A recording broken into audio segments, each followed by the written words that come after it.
Members, we've already formed a quorum and we've already passed the scheduled time for the meeting to start. So I now call the meeting to order.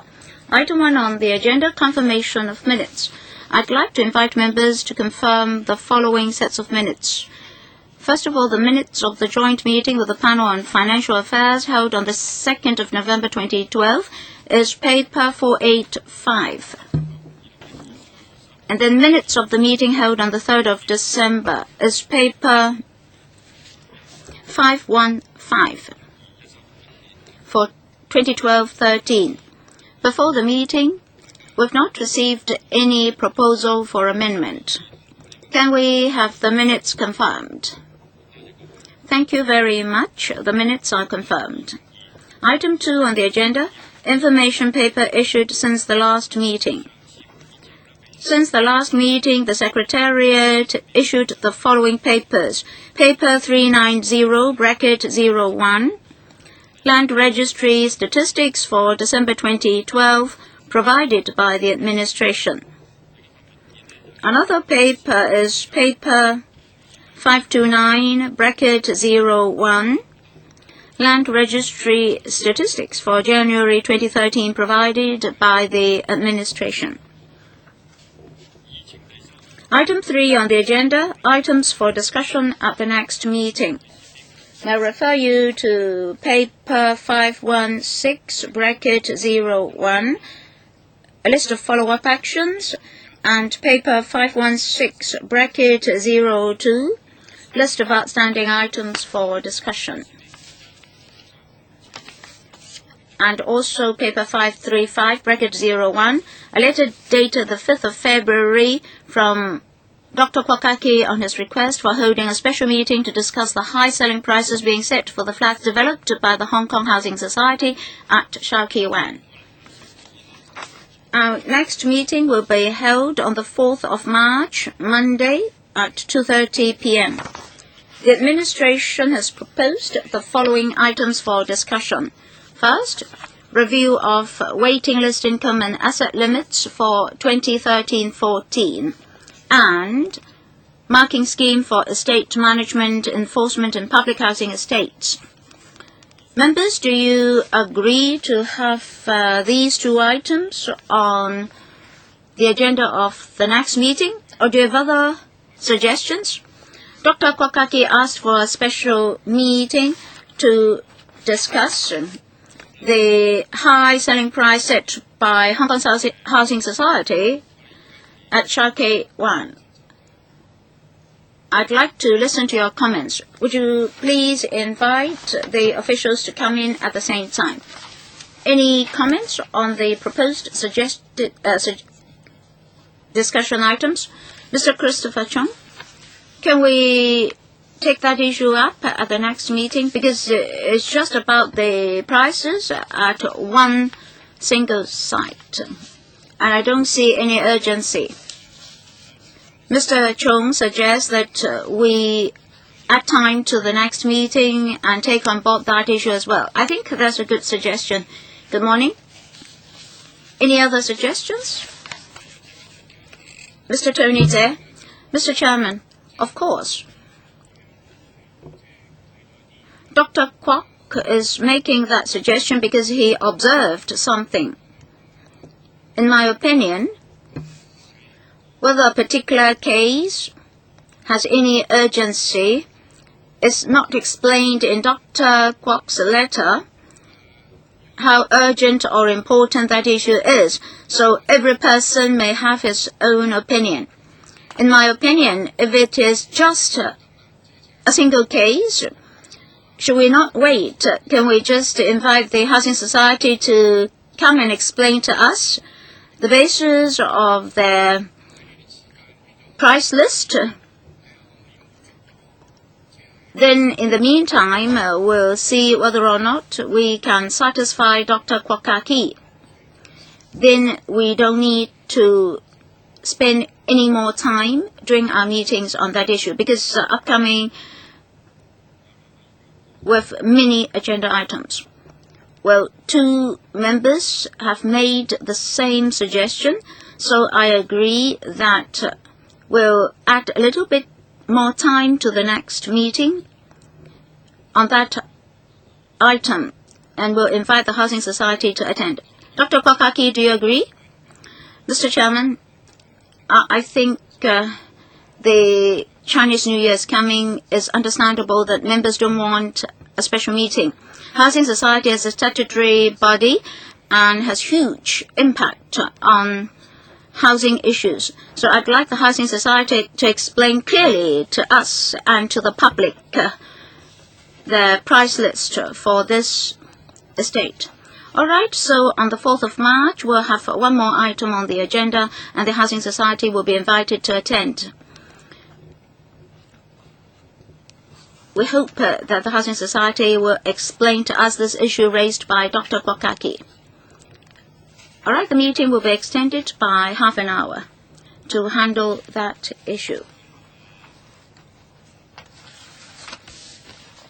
All right, so much for item 3 on the agenda.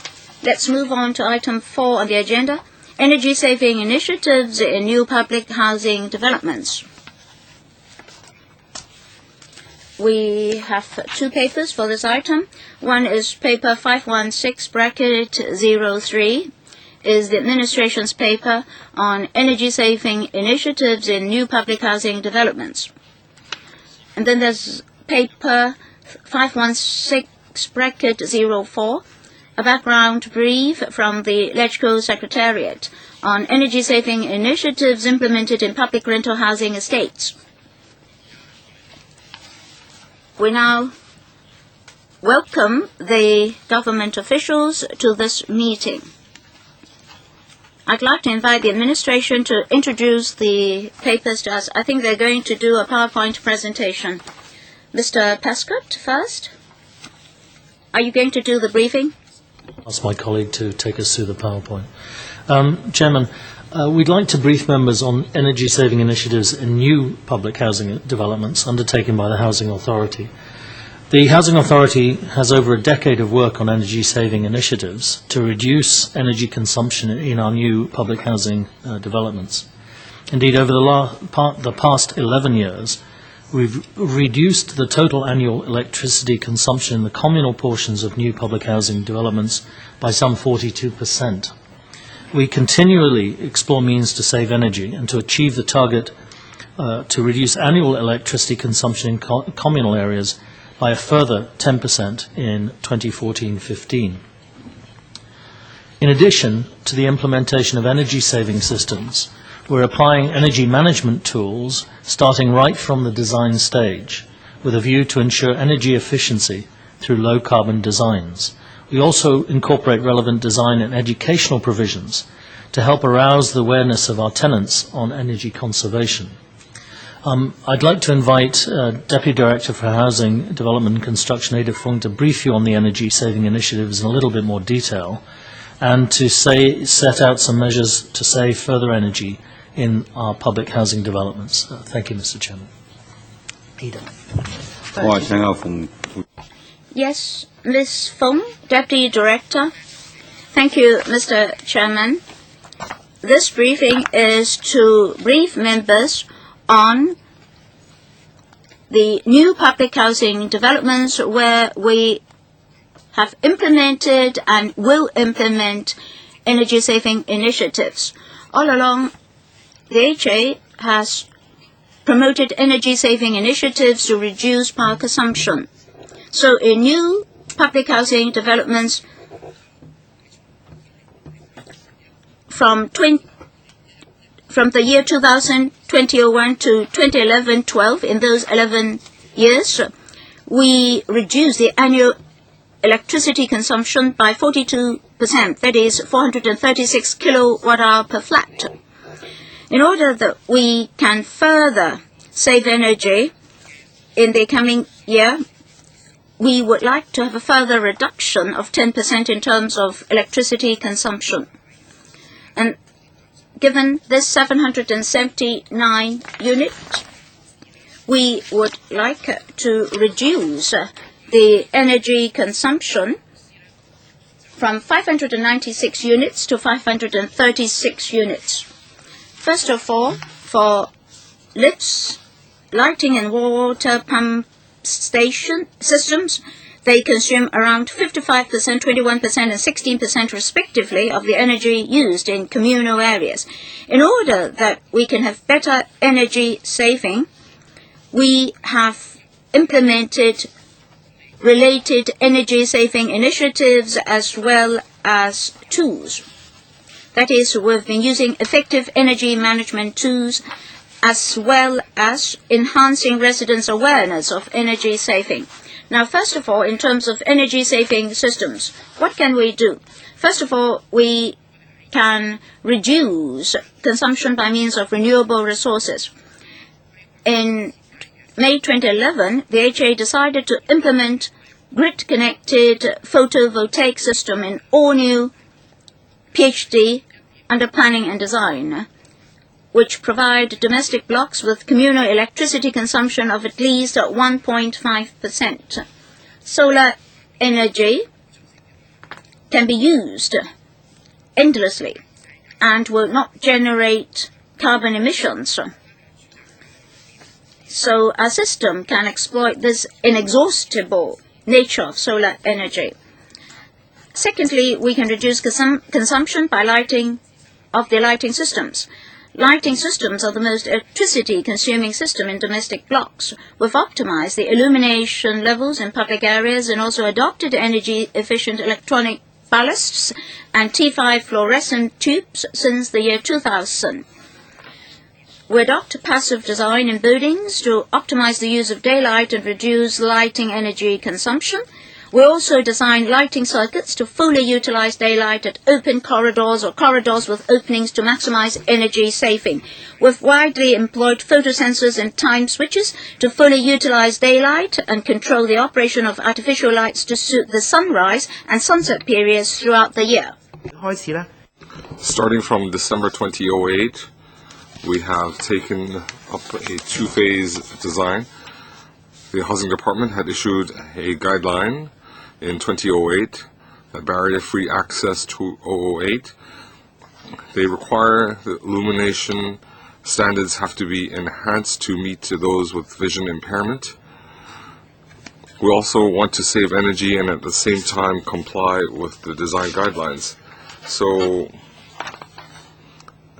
based on actual needs, we will provide illumination. For example, in escalators, staircases, corridors, we have a two-phase illumination system. We will rely on motion sensors and time-controlled mechanisms to control illumination levels and illumination time. Third, we will also reduce energy consumption in elevators. Starting from 1996, the Housing Authority had used a new design to ensure that under the Energy Efficiency Code, the elevators can meet these new guidelines. We use permanent magnet synchronous motor machines in lift installations and regenerative drives to reduce energy. We also reduce energy consumption in water pumps.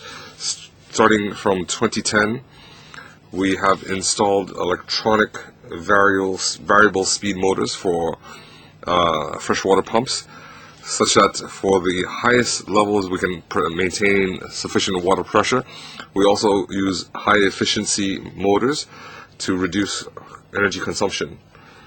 The second area is using energy management tools. The first is the Building Material Registration Code.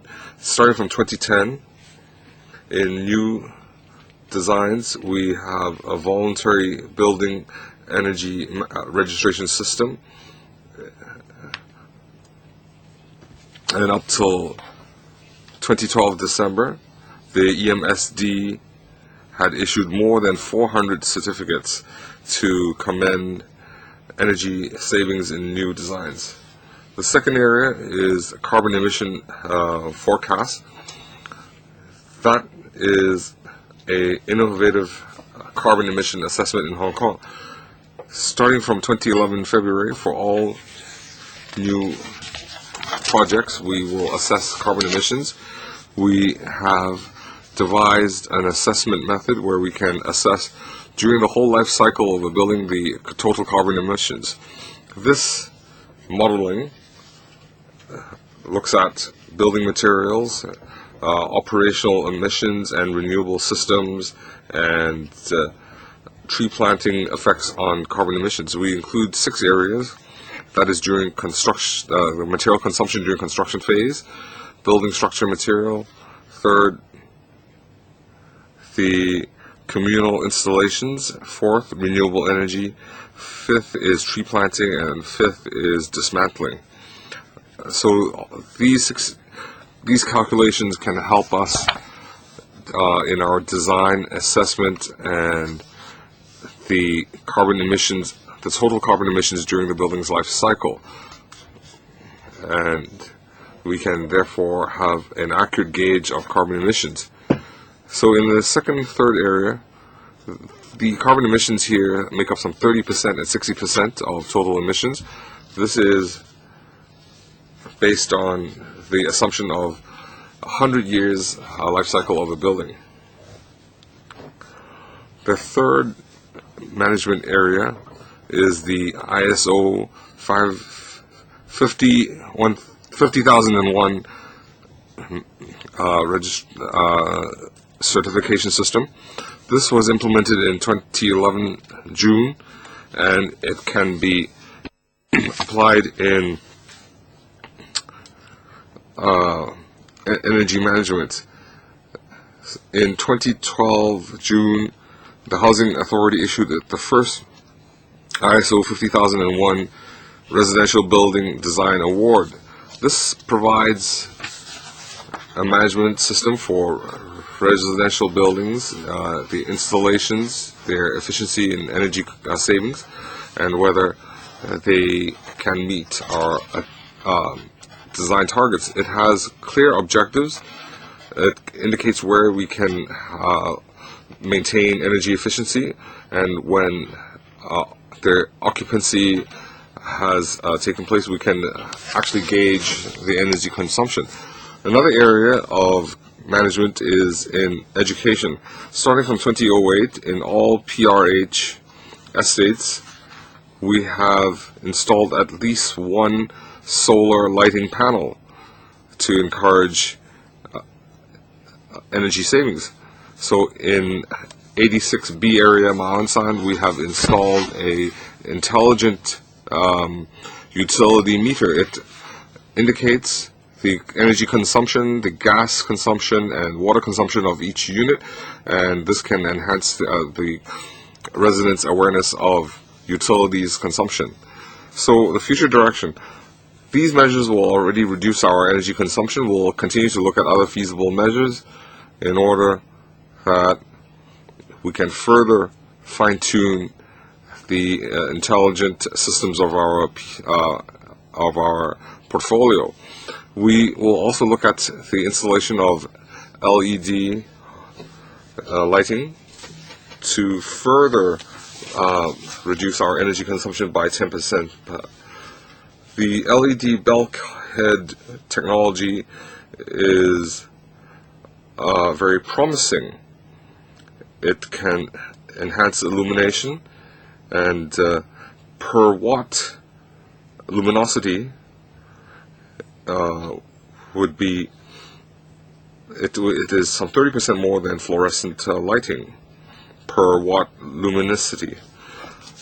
So by fully utilizing technology, we have already conducted some tests in Qijingchun.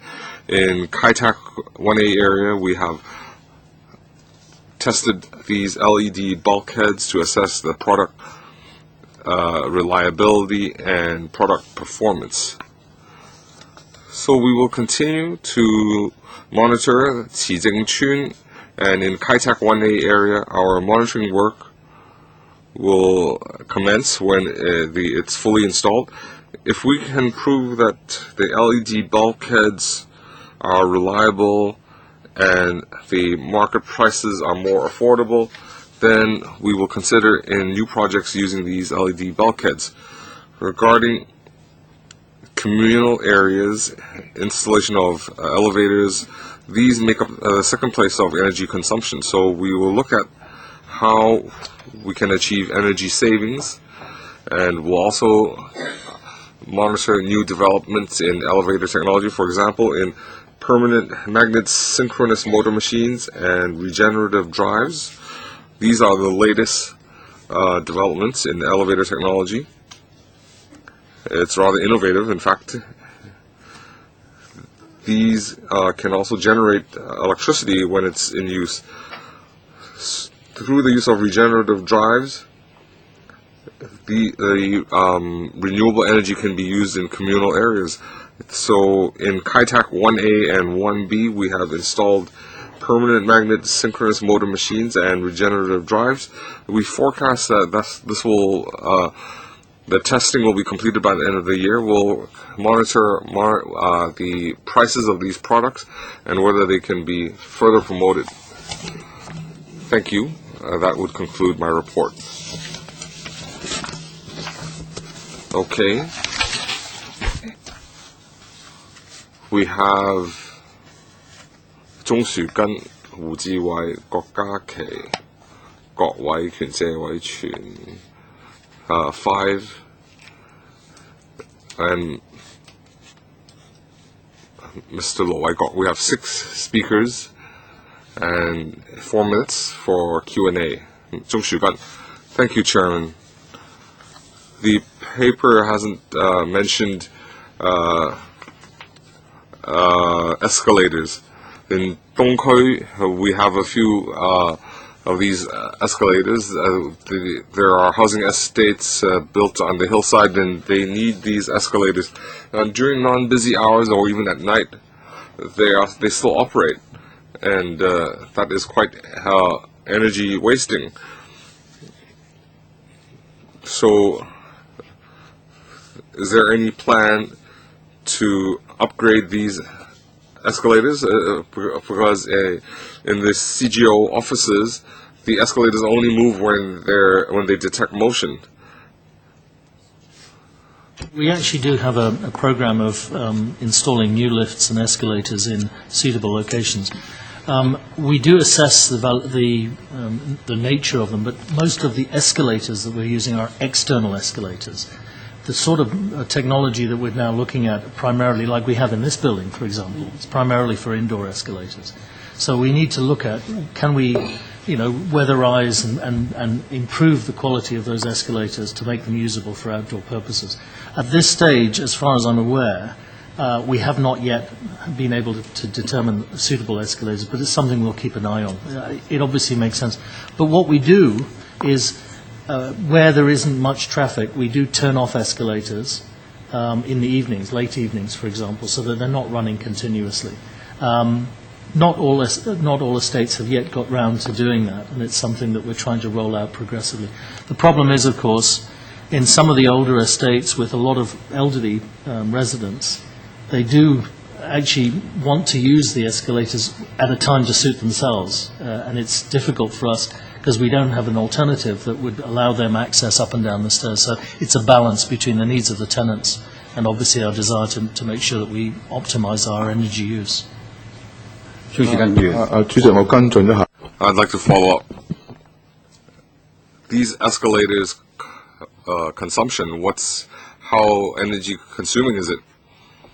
I think you also need to accelerate your work. You need to provide a timetable.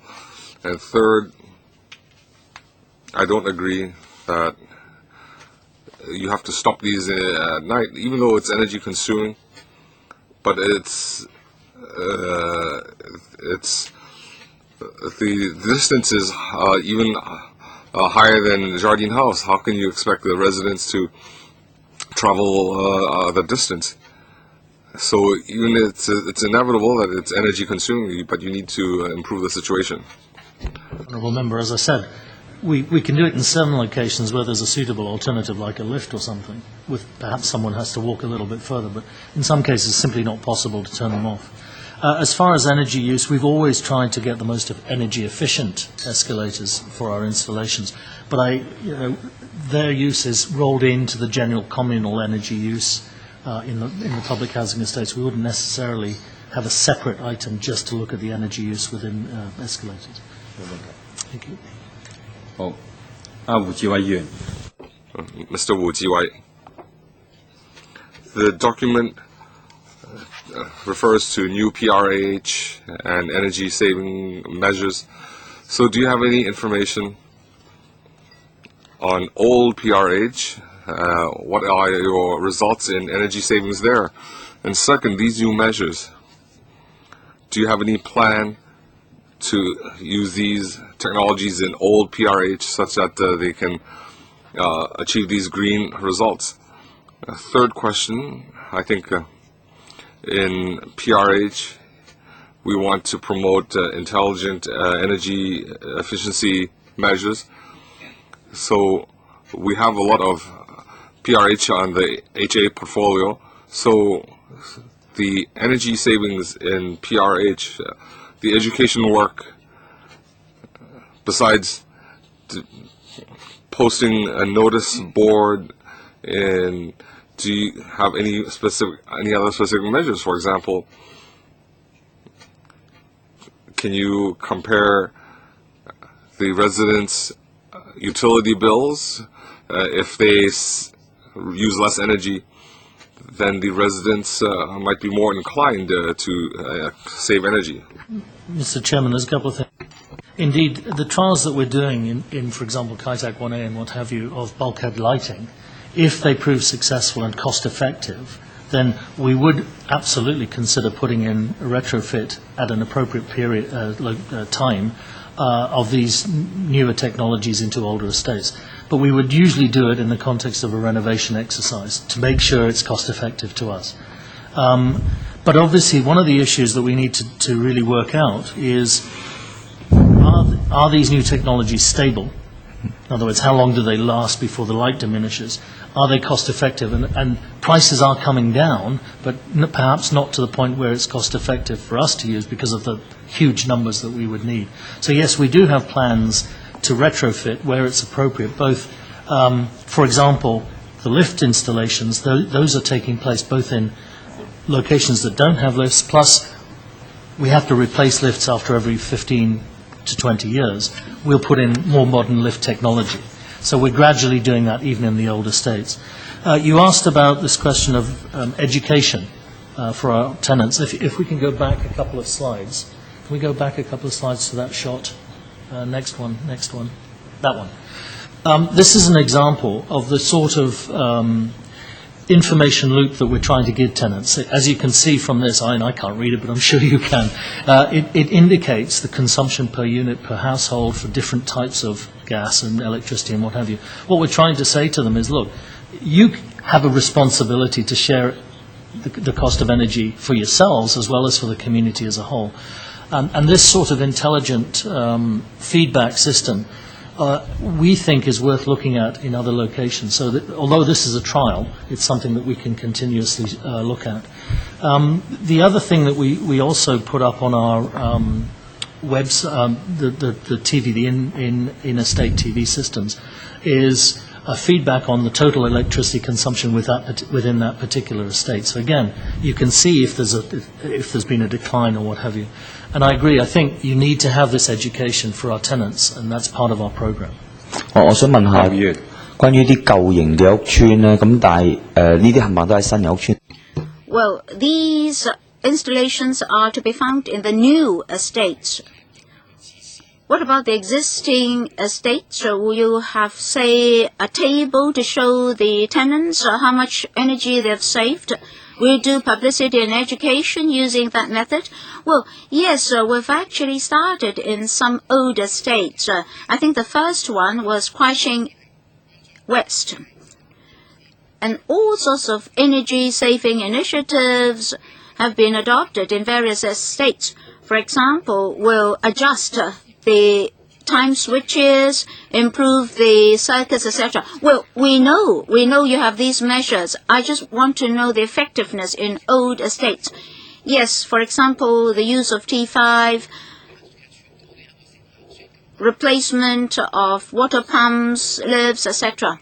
Well, can you give us the information after the meeting? Yes, on the effectiveness of your initiatives. Dr. Kwok-hing. Mr. Chairman, these energy-saving devices are worthy of using.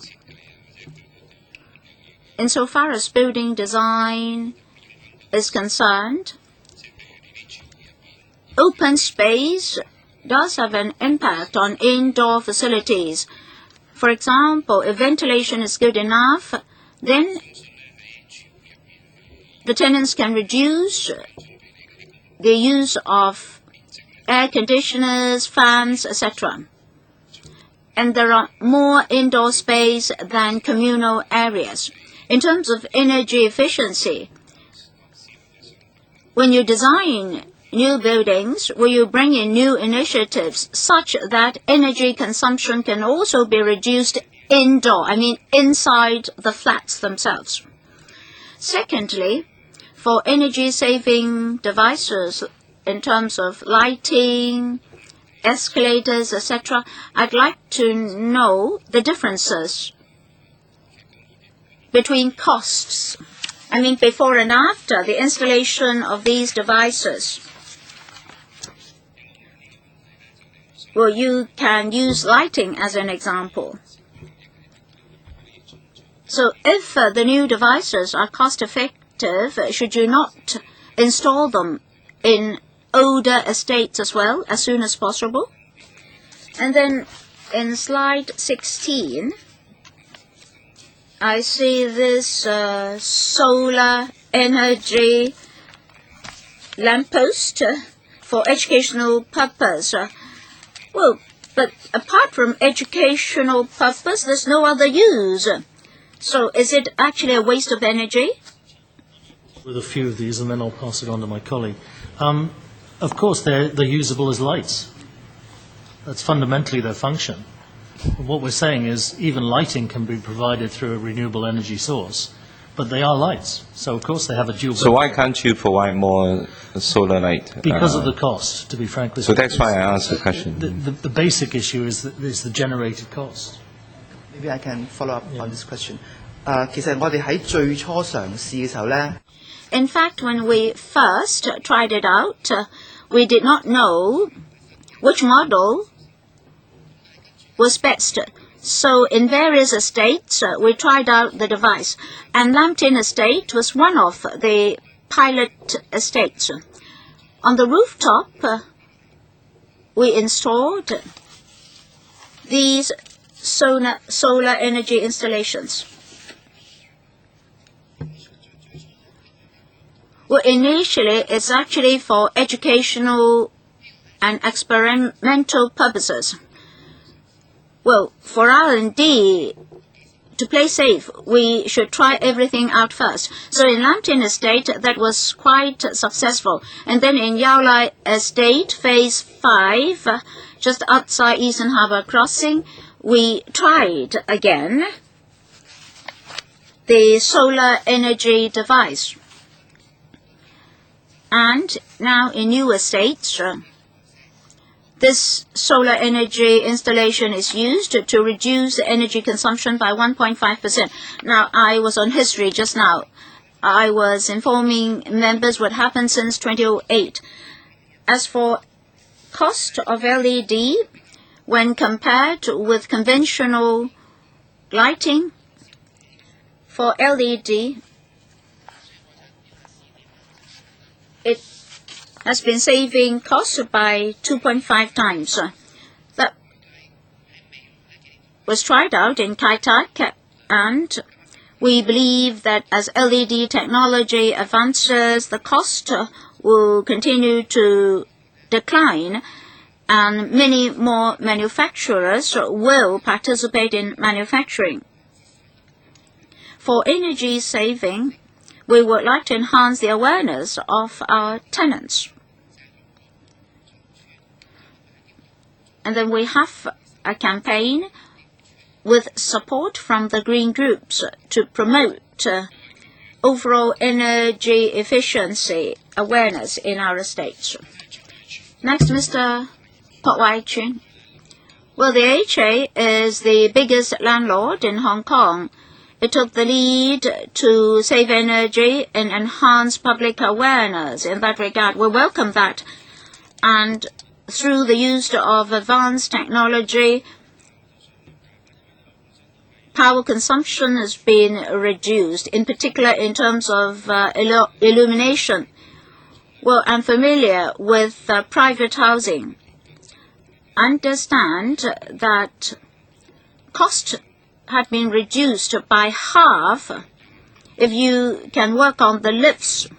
So, for those lifts of PRH estates of 25 years old or more, since you have many lifts in an estate, it would be very helpful in terms of reducing power consumption. So I'd like to know from the HA or the HD, in how many years will all the old lifts in the estates be replaced to attain energy efficiency? Deputy Director, Ms. Feng. Well, normally, lifts will be replaced on a 25-year cycle. So for old lifts, if they are more than 20 years old, we'll make arrangements to have them replaced. Well, I'd like to understand more. Well, you don't have to replace the whole lift. You only need to replace the motor, that is the engine, as well as the circuit, electric circuit. It's rather more difficult than that because the older lifts have shared lift shafts, and with current standards there are higher fire hazards and what have you with that. So we do often with the oldest lifts have to do rather more than just replacing the motors. We physically have to change the whole setup for the lifts, put in new lift cabs and what have you. So it's not quite as simple as swapping one element for another. Mr. Kwok-hing, do you want to follow up? Do you have any specific timetable? That means no, I think. So I'd like to have a specific timetable after the meeting, if you can work that out.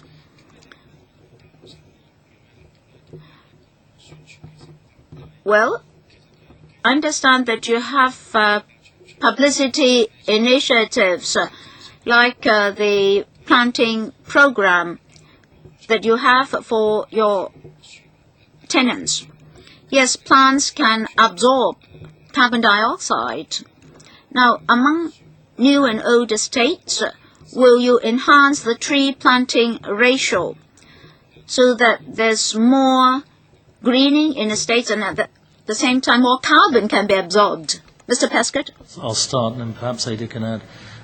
In our newer estates, we aim for between 20 and 30% coverage as green coverage, and that includes not just at grade, but rooftops, vertical greening, and so on and so forth. In the older estates, some of the oldest ones have much better ratios anyway because of the nature of the layout and design. But we do have a strong horticultural group. We have specialists that help us to advise our tenants. And one of the initiatives that we've done recently is we've put in place what I guess you could call community farms in some of the more recent estates to let the tenants get involved in this process of improving the greening. Because again, it's part of the cultural awareness that we wanted to achieve, of people understand how important greening is to not just energy saving, but the environmental improvements. 好，時間到啦。 All right, next, Mr. Tony Dare. Thank you, Mr. Chairman. The HA has adopted so many initiatives to save energy. I'd like to express my support for them. I very much appreciate that they had taken the initiative to do so many things. For the new estates, in terms of design and installations, I can see that in the past 11 years, they've been able to save electricity consumption by 42%, which is very good. I'm concerned about the existing estates. I understand that a wide variety of measures have been adopted. My colleagues and I are concerned that when new initiatives are introduced to save energy, costs may rise. So have you calculated the period of return? That is, how can you recover cost? I mean, I want to know the time frame. In what time frame will you be able to recover cost? Understand that in some cases you can recover cost very quickly. And then initiatives like the use of solar energy, if they prove to be successful, if you've attained any achievement, will you consider extending such successful initiatives and achievements to other government departments? That is, not to confine yourselves to HA or HD. Good results should be shared with other government departments and buildings as well as the private sector. I think energy saving and environmental protection should be something that every person in Hong Kong would like to do. Who will answer this? Ms. Fong? Thank you, Chairman. When we try out new installations, we always work out the cost effectiveness. That's why we would like to have pilot schemes or experimental schemes first. Take, for example, solar energy illumination. Well, the electricity tariffs saved cannot cover cost of installation, but the recurrent costs can be reduced. For example, replacement. Solar energy devices have a lifespan of 25 to 30 years, cost $700,000, $6,000 odd for maintenance every year, so a saving of around $7,000 per year. When occupation takes place, we'll monitor usage. We'll also fine-tune the system. We have new tests where, let's say, the photovoltaic board can reduce temperature, and if you add some greening, it might enhance efficiency. So there are different new trials that we can adopt, and whether we can expand this to other government buildings, government facilities, well, Hong Kong has BEAM, a building energy assessment management system. So if new buildings, if they want to get certain exemptions, they need to use this BEAM system for assessment. And we would like these to be promoted throughout Hong Kong. So that would cover your last question.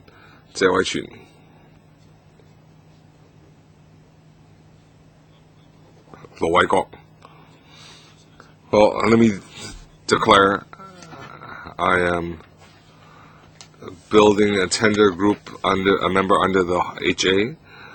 I'd like to indicate, as the largest developer, we build so many units. The HA in energy reduction measures, we have a very important role. We also have a knock-on effect because suppliers, contractors,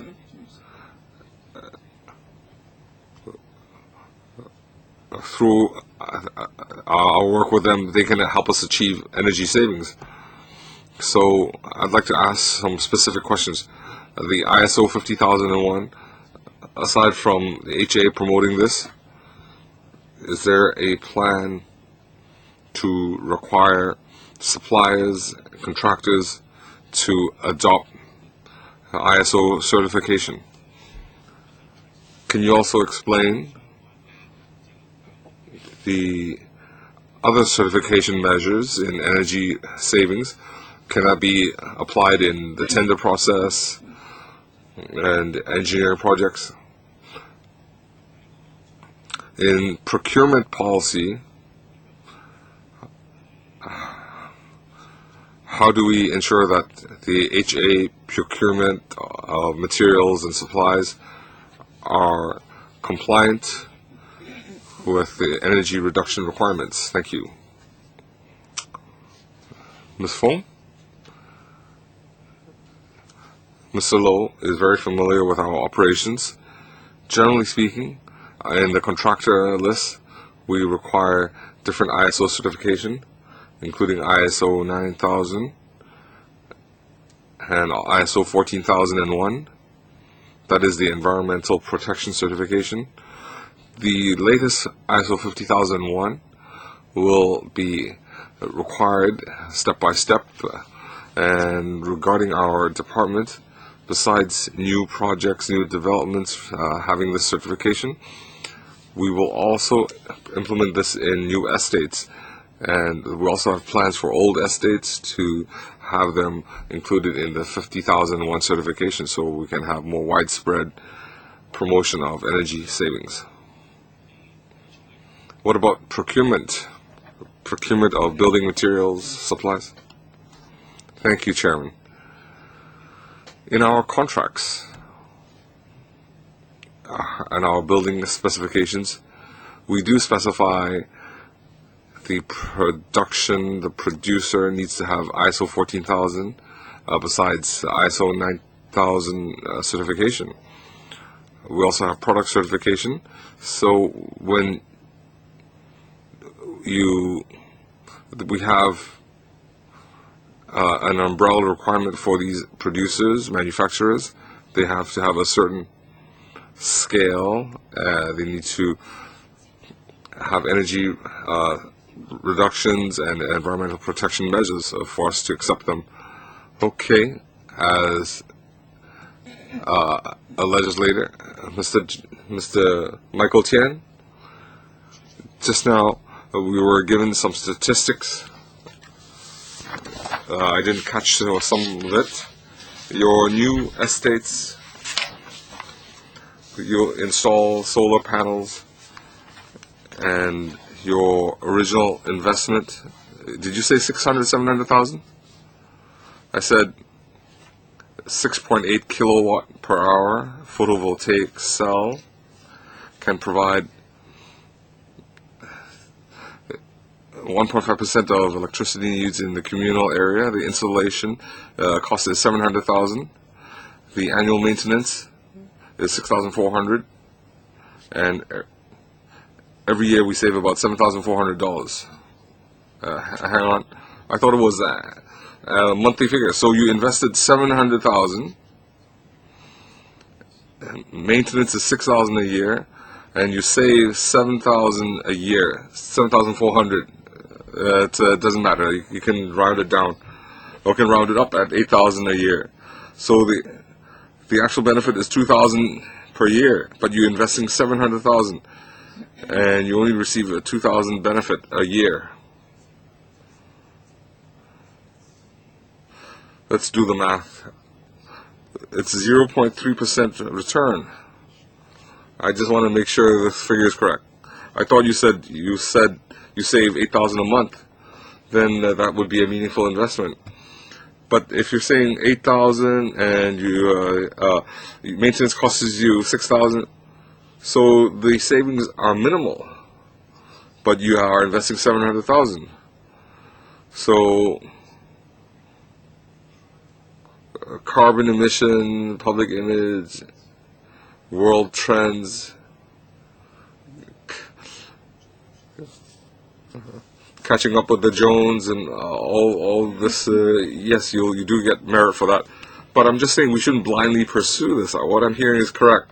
The 700,000 return is almost zero, except from carbon emission reduction. So how do we quantify carbon emissions? How much should we invest to reduce carbon emission? Well, that's very complex. So I just want to confirm, from the economic point of view, you're investing 700,000 $100,000, we almost get a 0% return on the solar panel. Is that correct, Mr. Pescod? It's quite as simple as that, to be honest with you, because what we're trying out here is something new for us. What we need to do is to look at the total cost-benefit analysis. And it's not just in terms of the dollar and cents, to be frank with you. The other issue that I think is very important is the cost of these PV cells and their efficiency the cost is going down and their efficiency is increasing.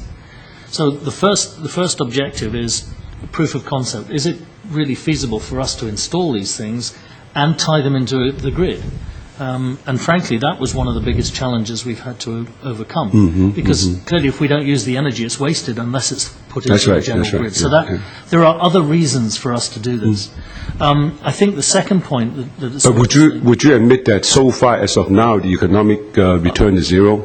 I would say that the economic model has yet to be determined, because we've only been doing this for a few years. All right. But internationally, the average payback on the installation of a PV system is usually between 7 to 10 years. And frankly, I think we would confirm that at this stage. Having said that, 1.5% reduction in our bills is a significant reduction to us. And that's what we look at as the cost, as the benefit of this. Yeah, but 1.5%, if you quantify it, it almost amounts to, if you subtract the maintenance, it's $2,000 savings a year over $700,000 investment. I'm just one other question. On a typical public housing estate, how many of these $700,000 system do you involve? Just one? One such system would cover the entire estate? 請部門作繼續補充啦。其實咧呢個就 Well, this is not just one installation. We have different installations. Some are more efficient. The new installations have higher efficiency than the first generation of installations. So as products improve, so let's say you have a new estate. How many of these 700,000 installations do you have? We have one in Lam Tin estate, the second one. There's only one in each estate. No, we choose pilot estates. For example, in Lam Tin, we have 4 blocks and we chose 3 blocks. So one installation is for one building on the rooftop. We also have one in Yao Lai Chun, next to Eastern Harbor Crossing. They are installed on the rooftops. Another one is in Kai Tak. Well, we've already used up the time for this agenda item. We can move on. Members are interested, we'd be happy to show them our installations and see for yourself that's the best way. We can describe it on site. Thank you. 好啊。 Okay. Yes, you can arrange a time for a site visit of solar panels. And we can spend a bit more time discussing that. So we can arrange that between the Secretary for a site visit. Okay. That will conclude this agenda item. Agenda item number 5. Let's invite the Secretary for Transport and Housing.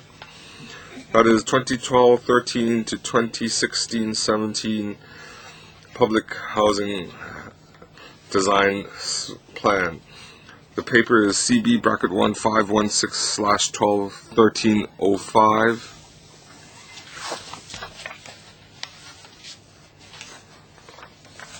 And the other paper is CB bracket 1516/121306. Updated background brief on public housing construction program prepared by the Council Secretariat. We welcome Mr. Zhang Binglang, the Secretary. So the administration, they have a PowerPoint. Yes, before we go through the PowerPoint, let me add a few words. First of all, I'm very happy to introduce the 5-year HA public housing plan. Now, according to the plan, in 2012-13 to 2016-17 5-year period, we will build some 75,000 new PRH housing units. We have completed the land matching in order to meet this goal, but in the face of large public housing need demand, in the first 5 years, we would like to increase our production. And in this regard, we will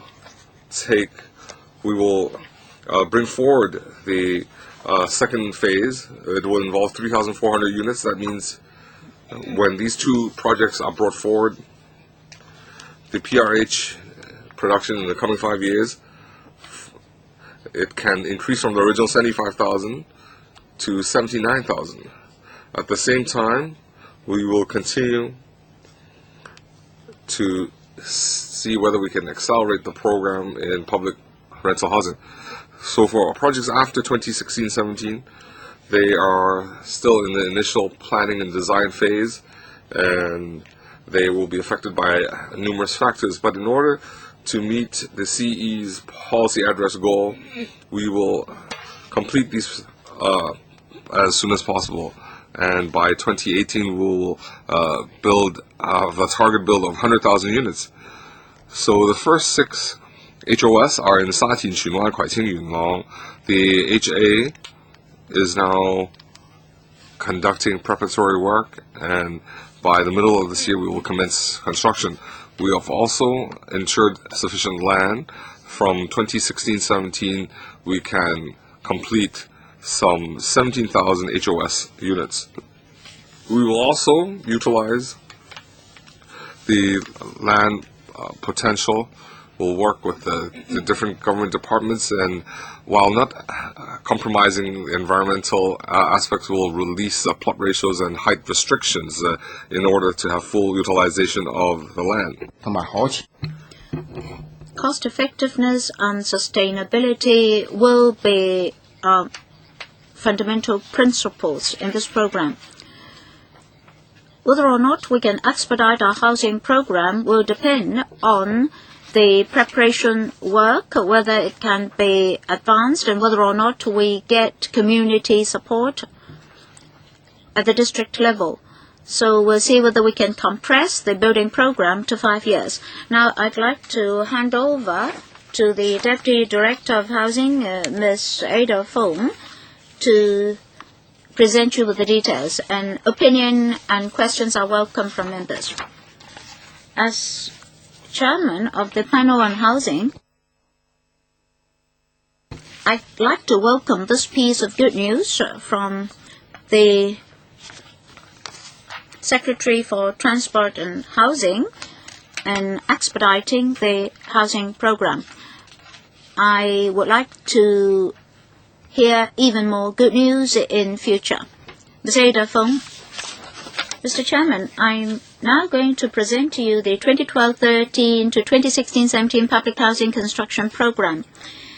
We know that the objective of the government and the HA is to provide public rental housing to low-income families who cannot afford private rental accommodation, with a target of maintaining the average waiting time at around 3 years. In 2011, the HOS will be part of the government's housing policy, and we have already secured land for the development of about 17,000 HOS flats over the 4 years from 2016-17. In accordance with the latest situation in terms of supply and demand, our housing production will be adjusted. In the 5-year period of 2012-13 to 2016-17, there will be sufficient land for the production of 75,000 flats, PRH flats. Almost all the construction contracts have been granted, and subject to a number of factors like resources, etc., the production level every year may vary. In the next 5 years, new PRH units will mainly be in the urban areas and the expanded urban areas, including Kwok-hing, Sha-tin, and the remaining 10% will be in the new territories. In accordance with the CE's pledge, we'll expedite our construction program and will examine whether or not prefabrication technique or technology will be used. Water tanks on the ground floor and water tanks on the rooftop plants, etc., are still not using prefabricated parts. So we'll see how such prefabricated parts will be helpful in compressing our construction timetable. And Chaiwan factory building, the Chaiwan factory estate will be converted. That will provide 180 PRH flats by the end of 2015.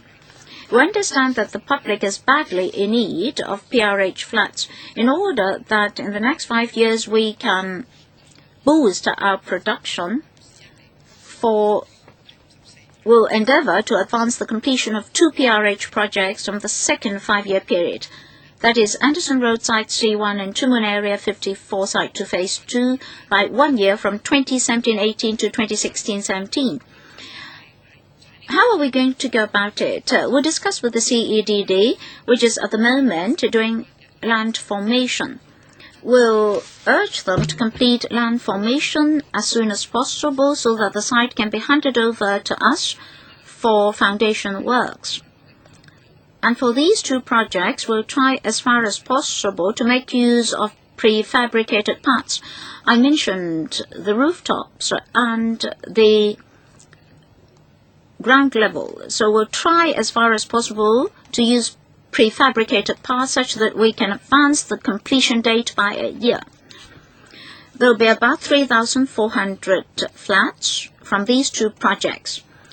If they can be completed in advance, then there will be an increase in PRH supply from 75,600 flats to 79,000 flats during the 5-year period from 2012-13 to 2016-17.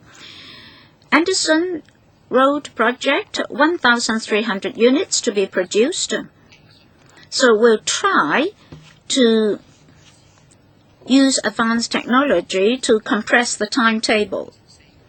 And then for Area 54 in Tuen Mun, Site 2 Phase 2, 2,100 flats will be produced. And we'll make more use of prefabrication technology and advance the commencement date such that the completion date can be advanced by a year in total. Apart from construction, we'll also try to compress the preparation stage. Design, feasibility study, planning, detailed design, etc. will be compressed from 3 years to 1 year. That means we would carry out concurrently various tasks such that we can expedite the whole construction program. But of course, it's only when circumstances permit it. Because in 5 years' time, well, in fact, for the next 5 years, we'll have to do a lot of feasibility studies. And for technical feasibility studies, at most we can do 25 of them. So we'll try as far as possible to have tasks underway concurrently. But sometimes there may be technical difficulties.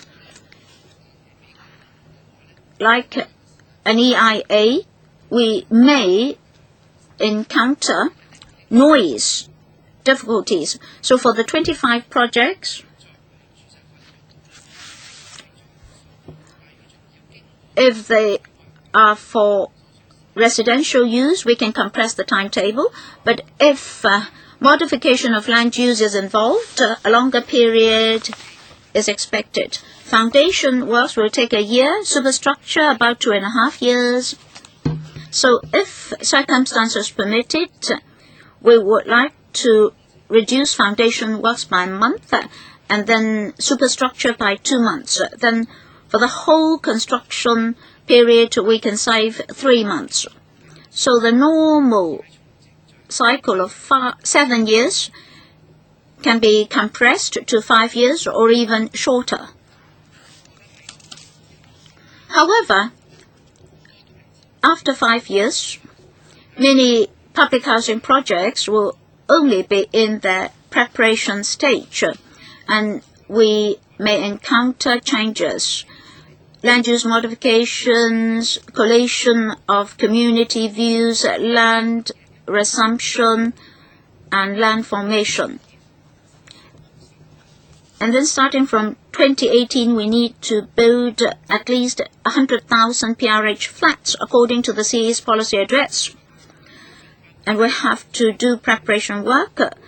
We have to obtain the land sites, do initial design, consult district councils, and get OZP permission, as well as planning permissions, etc. As for the next type of housing, it will be HOS. The first 6 projects will be in Sha Tin, Kwok-hing, Yuen Long. Preparation work is underway, and within this year, works will commence. Apart from the Hinton Street project, which have site constraints and will be completed in 2018 only, all the remaining projects will be completed in 2016-17. We have actively identified sites together with other government departments and have successfully identified sites for HOS construction to ensure that for the 4 years after 2016-17, altogether 17,000 HOS flats could be completed. And then in Choi Hong, Diamond Hill, Man Shan, and Tai Po, there are 4 sites originally earmarked for MHPP, will be converted to 2,000 HOS flats. The original MHPP sites would be put forth to district councils and community residents for consultation in the hope that these projects could be completed as early as possible. In order that we have ample and reliable supply of land for HOS, the steering committee led by the FS will coordinate the formation and supply of land sites throughout Hong Kong, and land supply can be adjusted to address possible changes. We'll also enhance coordination within the government and step up liaison with district councils and community residents in the identification of suitable land sites for construction. Irrespective of the size of the site, we'll make sure that the land available is put to full use and be people-oriented with sustainability as well as environmentally friendly initiatives. Thank you. Well, a number of members have signified their wish to speak. Altogether, 7 of them. I'll read out their names. Alice Mai, Kwok-hing, Leung Chi-chang, Lo Wai Kwok, Wu Ji-wai, Leung Kwok-hing, Wang Yuk-man. Questions and answers altogether 4 minutes per member. Ms. Alice Mack. Mr. Chairman, by 2016-17, we'll have 17,000 HOS flats. Does that include the first batch of 6 projects in Sha Tin, Yuen Long, Kwok-hing? And for Sha Tin, Kwok-hing, and Yuen Long, in particular the one in Kwok-hing, I understand that the sites would be for HOS. From the latest statistics from the Housing Department, only those sites originally earmarked for MHPP would be converted to HOS use. So no new land sites. Am I correct, Secretary? And then for PRH, only 2 sites can be advanced by 1 financial year due to technical considerations. Have you found sufficient land, so much so that you're confident that by 2018 you'll be able to complete the targeted number of flats? Now, from your program, on Hong Kong Island, you only have 200 PRH flats in the Eastern District. In future, will you identify sites for PRH on Hong Kong Island? Can some estates be redeveloped? Secretary? Mr. Chairman, I'll defer to the Director for the details. Now, first of all, we have formulated our building targets. The next step is to identify land sites. If land use modifications and preparation work are required, we'll follow the workflow as mentioned by the Deputy Director. Who will answer? Director, yes. Perhaps Ada might supplement. The first point is that the sites that have been identified for the home ownership scheme are generally new sites, but in addition to that, we've incorporated the 4 MHPP sites. So it's not true to say that it's only the 4 MHPP sites that will provide the HOS flat units. In fact, we've secured enough sites, including sites in Kai Tak and other places, for 17,000 units. The MHPP sites is only a small fraction of that. On the second issue, in terms of the PRH sites, as we said in the presentation, we have already secured sites for the first 5-year period. We are also working very aggressively to secure sites for the second 5-year period for the 100,000 target that we have to make. And of course, that's not optional. We will provide 100,000 units in the second 5-year period. That's the target, and it must be delivered. Do you want to supplement?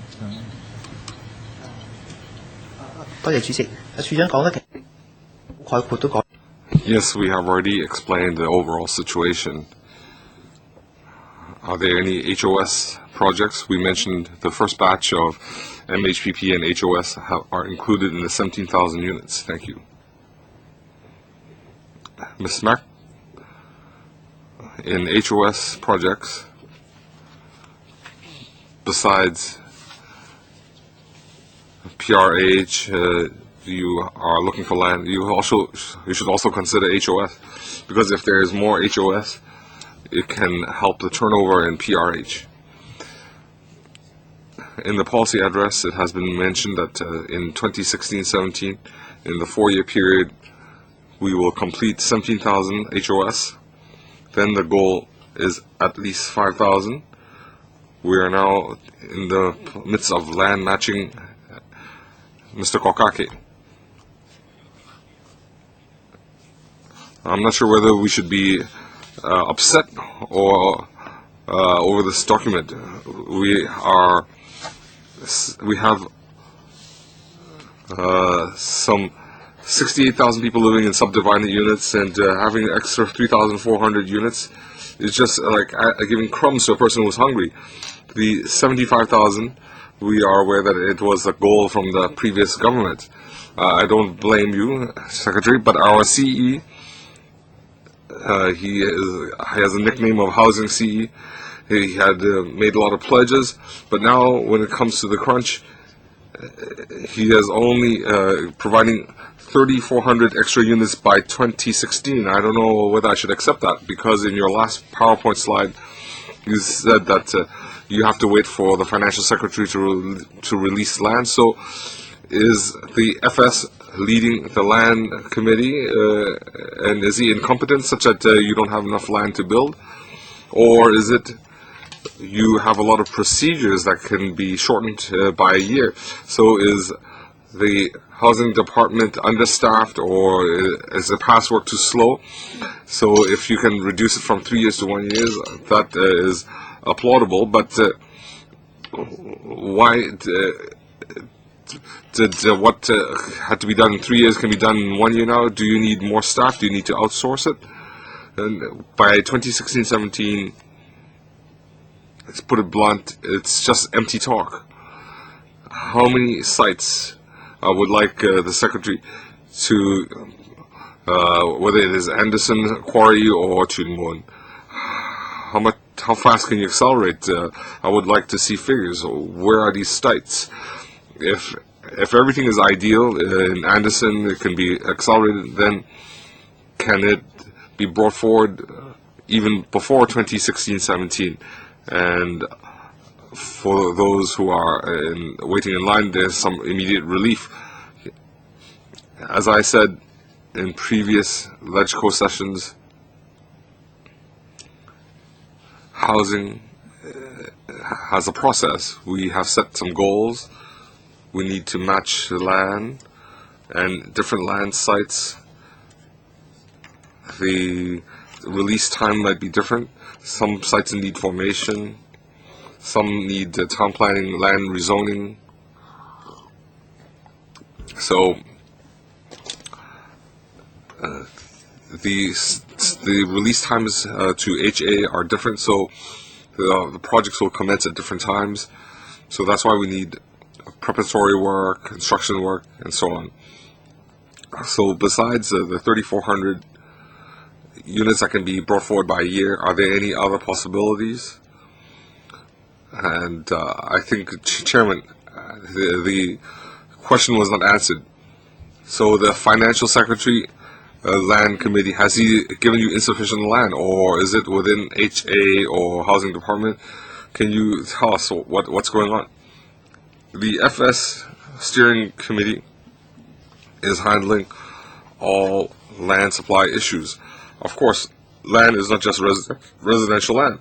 We have land for other use. In residential land, we have public-private demand.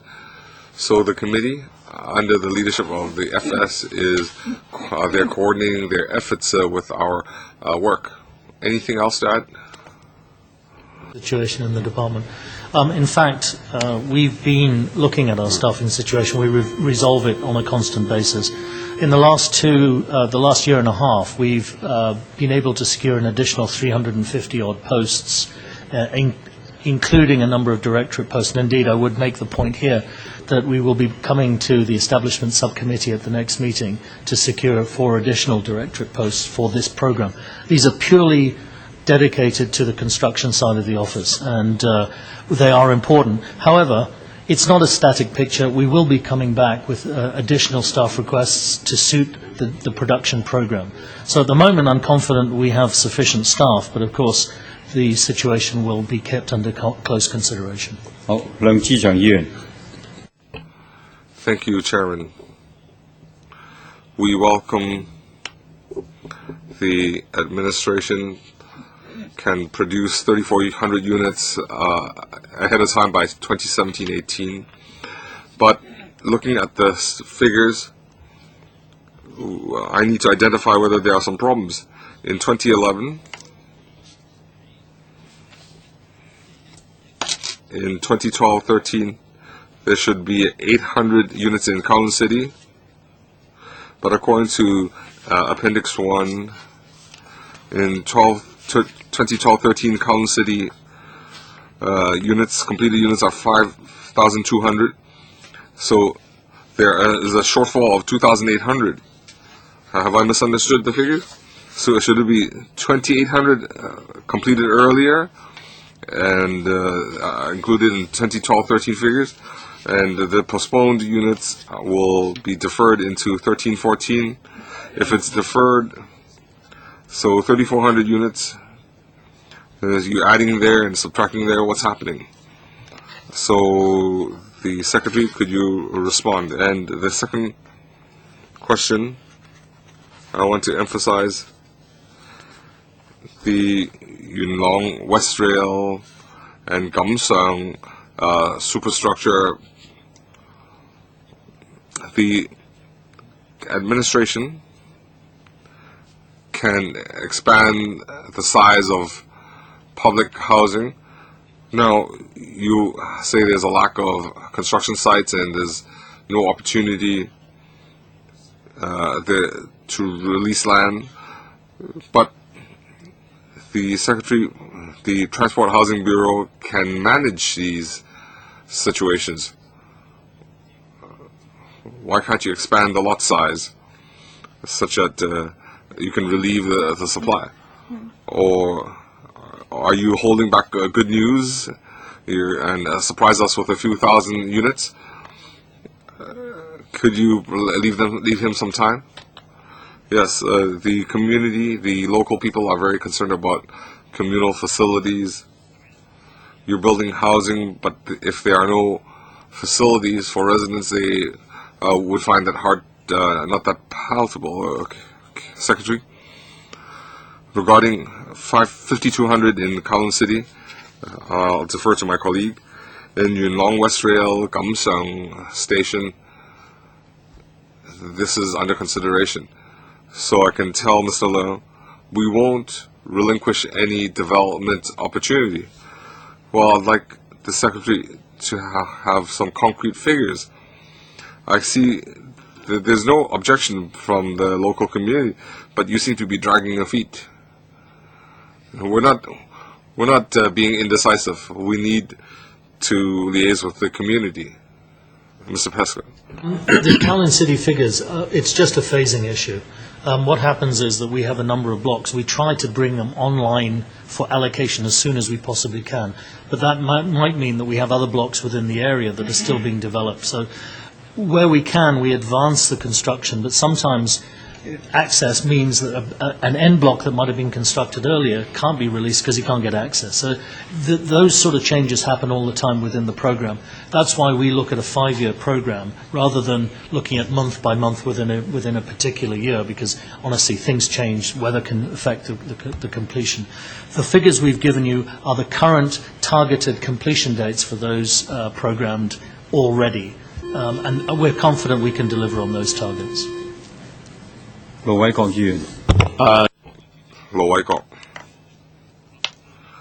I think everybody understands that in the last 2-3 years,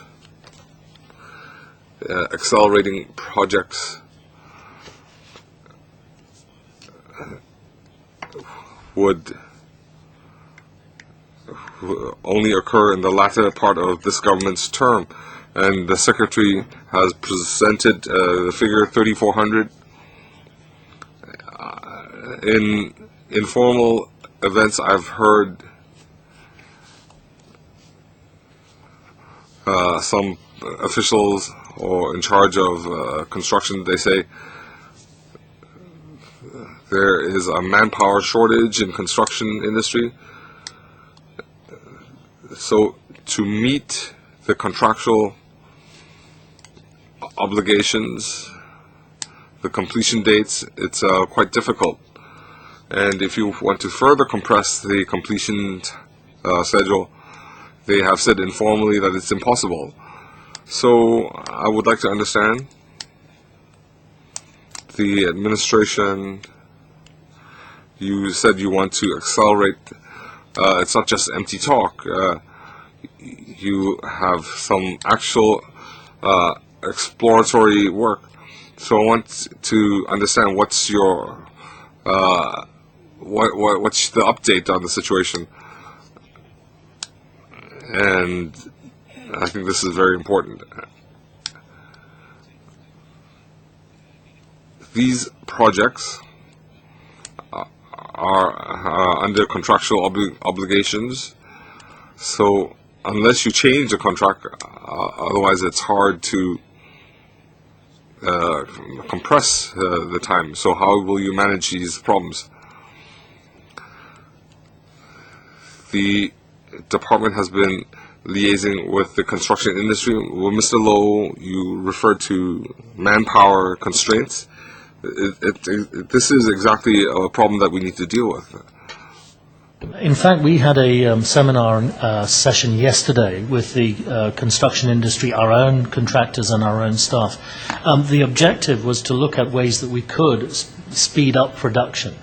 we've come up with some 15 or 20 different ideas that collectively will have a small impact. And I have to emphasize this. Because we are already very careful when we let contracts to set sensible timetables for each of the stages, for foundations and superstructure and completion and what have you, there isn't that much scope within those contracts that are already let. So within the first 4 to 5 years, the contracts are more or less set. But there are areas where, for future planning, we think we can perhaps shorten the time frame. So, for example, Ada in her introduction gave a couple of examples. We can use prefabricated water tanks on the roofs. We can, for example, use different techniques of prefabrication to speed up the process. We can use more prefabrication. All of these technologies we're, to a certain extent, already using. We're looking at how we can do more. The discussion yesterday with our contractors was looking at shaving a week here, a week there. And I'll give you a simple example of something that can actually save a lot of time. Normally for foundation works, the contractor applies for permits for water supply and what have you. But they won't know until quite a late stage that they are the successful tenderer for that particular contract. Now, if the housing department can apply knowing that the work is going to go ahead, that can save a few months. So we're looking at that level of detail to save time. And I believe with that we can save a few months, and that makes a big difference in terms of our total production. But yes, the most important point of your question, we must work with our contractors. We can't impose unrealistic expectations on them and expect them just to say yes. They have a dialogue with us, and we respect their views on this very much, and that's why we have these interface opportunities. 胡志偉議員。多謝主席。 Mr. Wu Chi-wai. Thank you, Mr. Chairman. I agree.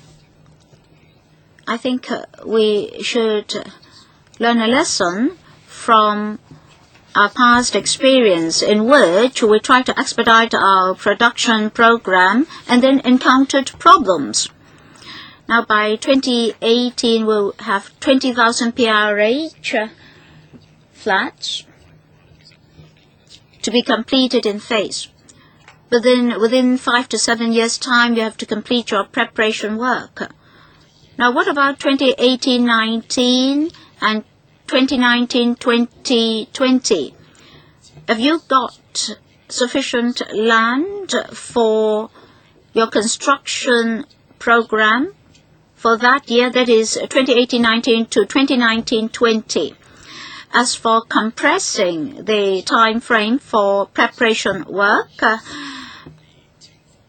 I think I didn't quite, I'm not quite clear about what was said just now.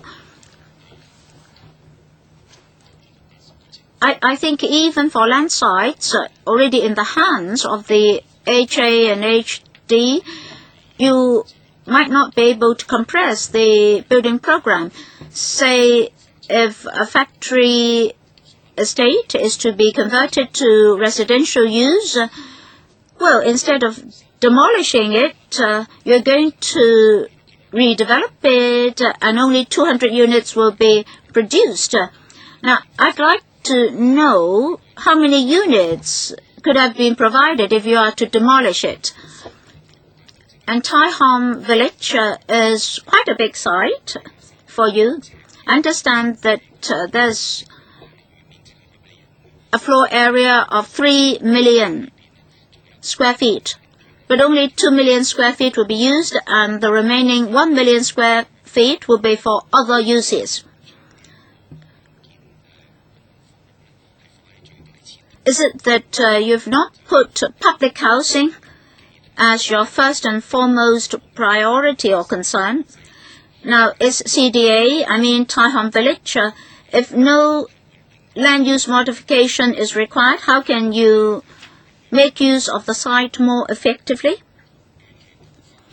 As for pre-sale of HOS flats, can you further advance the program other than the 24 months mentioned, so as to satisfy the housing needs of our people earlier? Secretary, Concerning compressing the preparation work, the factory building, Tai Hong Village, I defer to the department. For the 5 years from 2018, we've promised a production of 100,000 units. Well, that's precisely our target. That's why we are now doing land match work. And every year we'll report on these 5-year cycles. In a moment, the director can further supplement. As for pre-sale of HOS flats, I mean the uncompleted, those HOS flats that are not yet completed, Mr. Wu asked whether the pre-sale date can be further advanced. Of course, I understand that the earlier the pre-sale date, the earlier those who are interested would be able to purchase the flat. But then risks will also rise if we advance the pre-sale date too early. Lessons learned from the past. I think that's a very, very important point. I want to make it very clear. It doesn't matter how much we try to speed something up, we must not compromise on safety or quality. Absolutely no compromise. And that message was given very firmly to our contractors every time we meet them. It's also a message that my own staff are constantly reminded. I would rather lose a month than lose a life. It's as simple as that. So safety will not be compromised, neither will quality. The second point, in respect of Tai Hang, that's a rather more complicated because it is a CDA. Perhaps Ada can supplement you very briefly on that one.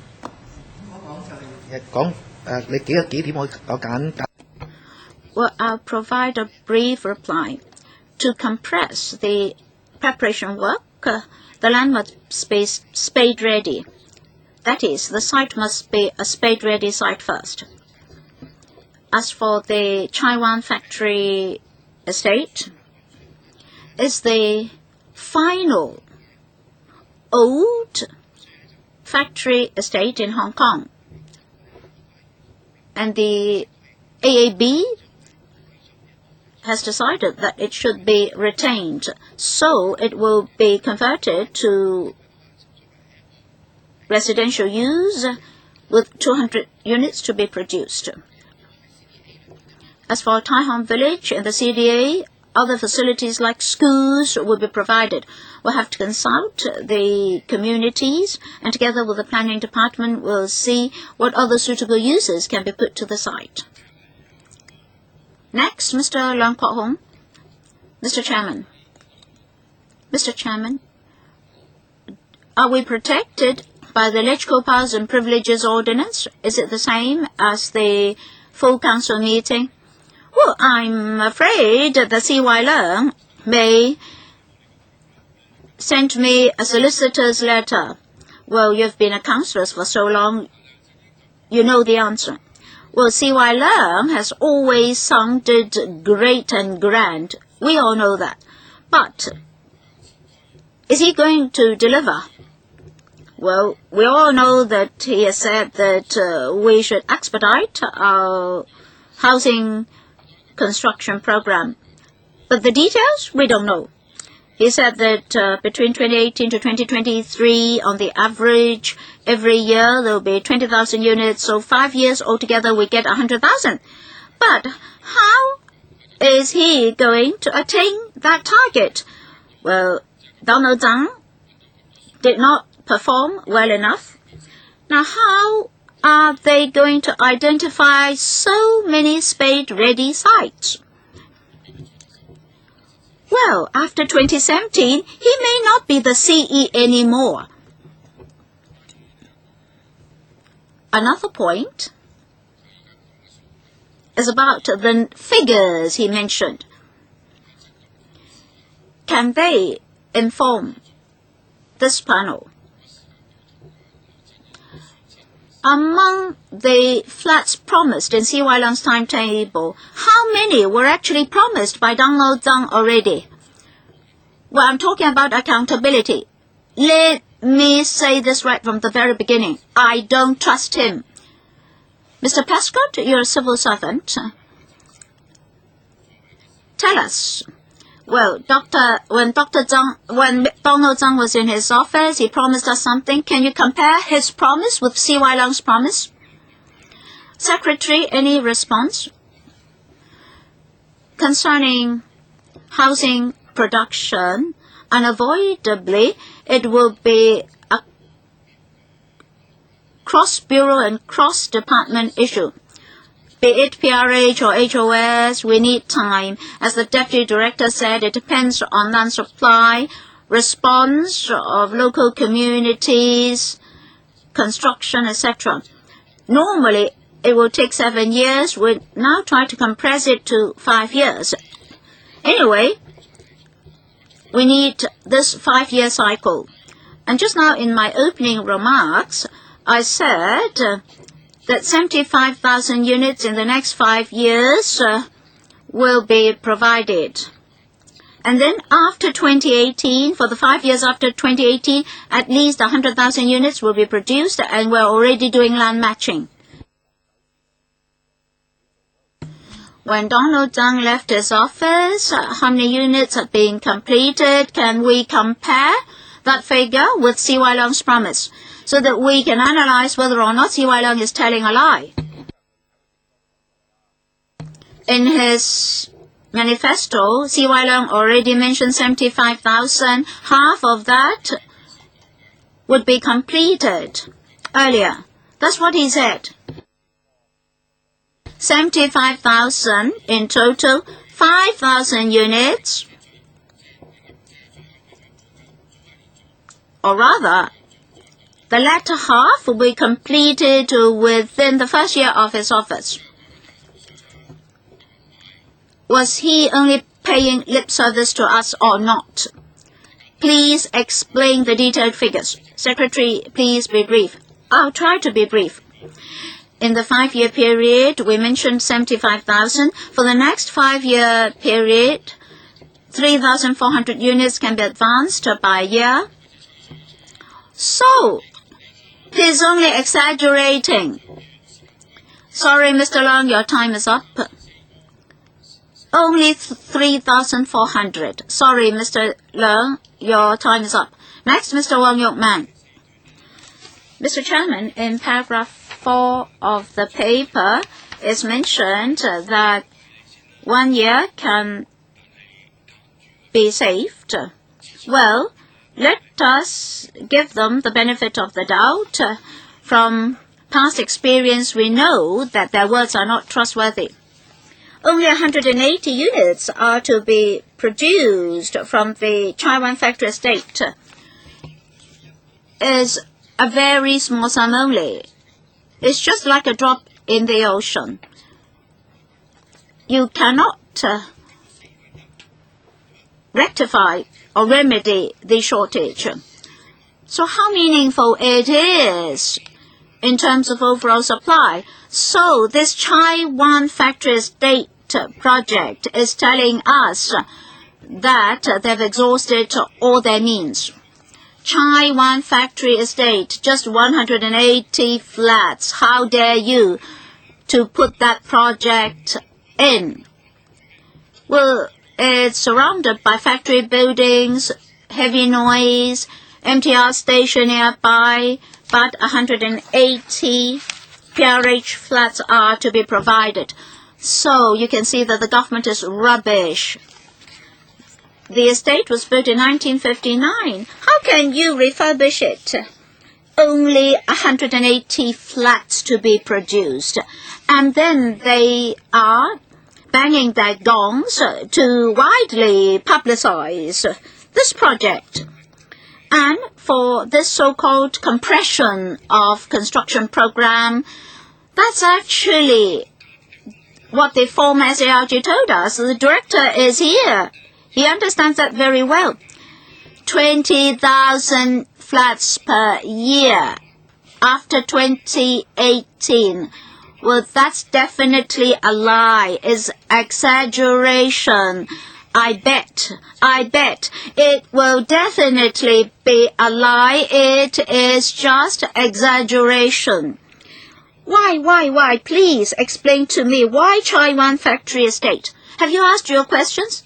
Yes, I'm most interested in Chaiwan Factory Estate. Just 180 flats. How useful it is. Secretary? Mr. Chairman, for Chaiwan Factory Estate, I recall that I had replied an oral question on this. Now, we can retain the structure of the estate. That's for conservation and heritage preservation. At the same time, we can produce housing units. Yes, 180 flats is a small number, but still we should make good use of land. Oh, yes, you should not drop minor projects. Well, how many minor projects do you have in the pipeline then? You might as well have 10 such minor projects. 180 times 10, then you get 1,800 flats. Have you finished? Well, Mr. Wong was concerned just now about environmental issues, noise, etc. We are prepared to handle such problems. May I defer to the Deputy Director? Mr. Chairman, we've studied the possible impact of noise and air pollution on the estate. We've considered the environmental factors. We'll make sure that statutory requirements are met. Mr. Frederick Fong. Mr. Chairman. Well, 3 years ago, I already criticized these figures. Well, most urban sites are spade-ready sites or redevelopment sites. In other words, 7 years ago, government departments have not been active enough to identify new territory sites. Why only 1,000 in Tuen Mun and 2013-14, 2,100? We have not worked hard enough to identify new territory sites. Was the government lazy? Or is it that there's something wrong with their mindset? They don't want to produce more HOS flats. The second question, 7 minus 5 is good, but if it's realized, then I'll ask the Secretary, are the following figures correct? If 7 minus 5, then in the 6th year, in the 7th year, in 2019, 2020, theoretically, they can be postponed 5 years. That is, in 2019, the 15,000 units. In 2018, there were 15,000 units. In 2019, they can be brought forward 1 year. Then the 20,000 can be brought forward to 2018. And if you can handle the 2020 units, they can be brought forward to 2018. So from 15,000, add the 20,000, and that means by 2018, you can have 55,000 units. Is that correct? If not, then the 2 years that are brought forward, the 7 year, 6 years being compressed. And if you can't compress, then what is the meaning? Can I ask my questions first? The third question is, for all the signed contracts, if you can compress that into 5 years, that is the 48 months and 16 months that are not built yet. You have only signed the contracts. So can you renegotiate with the contractors and take the signed contracts? If they are not 40 stories, can you increase them to go beyond 40 stories? And could you add another building, another block? The fourth question, I had mentioned the land application system, private-public sector, Dai Hang site. Could you resume that and rebuild? So these are effective measures. Why did the government not undertake them? Just now, Mr. Frederick Fong asked the new charities, why do they have less supply? Or why are the production figures lower? Regarding the land application Secretary for Development had mentioned for the land for private housing, some had been transferred to public housing. So we will do so when it's appropriate. Why don't you have plans now? The CE might not to be in office anymore. Well, when necessary, we can transfer. Urban renewal is also part of our strategy in releasing land potential. Just now, you also mentioned Daihang site. We have met with the company regarding the relevant issues. Of the time. It seems very simple. We'll just bring everything forward by a year. But unfortunately, as I'm sure members are very well aware, and as I answered earlier, there are a number of constraints that actually prevent us being able to simply bring forward projects. First is the capacity within the construction industry. And we heard earlier from the Honourable Member, that is already a serious problem. Secondly, for us to be able to get agreement to develop a site, we have to go through the consultation process. That is now underway for sites in the 6th year and 7th year and so on. But it takes time because often it's not just a matter of us going to the district council. We have to go through town planning board for change of use and so on and so forth. What we've done is we've looked into that 6th year. We've identified those that are ready to be brought forward. Those are already been announced. We'll continue to try to identify other ones that could be brought forward, but I cannot give a guarantee that we could bring forward the whole 15,000. In fact, I can guarantee you we can't. 李卓人，咁即係七改唔係假嘅，係完全冇用嘅。你唔能夠將呢7年以後嘅屋褪到去5年，唔能夠令到18年可以有超過2萬個單位。時間過咗啦，我都俾佢補充咗啦嚇。而家咪時間過係，我覺得你講到自己天下無敵嘅7改5啊，原來個效果係出唔到嚟㗎。你表達咗你意見啦嚇。阿李卓人議員，係多謝主席，即係冇辦法啦，呢單嘢又要繼續擠牙膏，擠極都擠唔出。而家今日擠極咧，就係擠喺個5年裏邊咧，係擠多3400個單位。咁我真係局長，我想問。Got extra 3,400 units. So if you look at the subdivided flats, it's because you don't have public housing. How do you solve the problem? If you don't accelerate the pace of public housing, you cannot resolve the waiting list problem. You don't have rent subsidies. You don't do anything. So you'll only have 3,400. Last year, CY took office. There has been some 9 months. In these 9 months, all he could come up with was 3,400 units. In 4 years, he pledged 75,000 units. There's still a large shortfall. So if it's 75,000 in 4 years, well, what about in 5 years? So starting from 1st of July last year, what have you done? We're now talking about changing of GIC land, a lot of land being auctioned. Why can't that be developed as PRH? We now have a North Point Estate, and if you, in the land application list, if that can be used for public rental housing, then we will have a lot of supply. But then you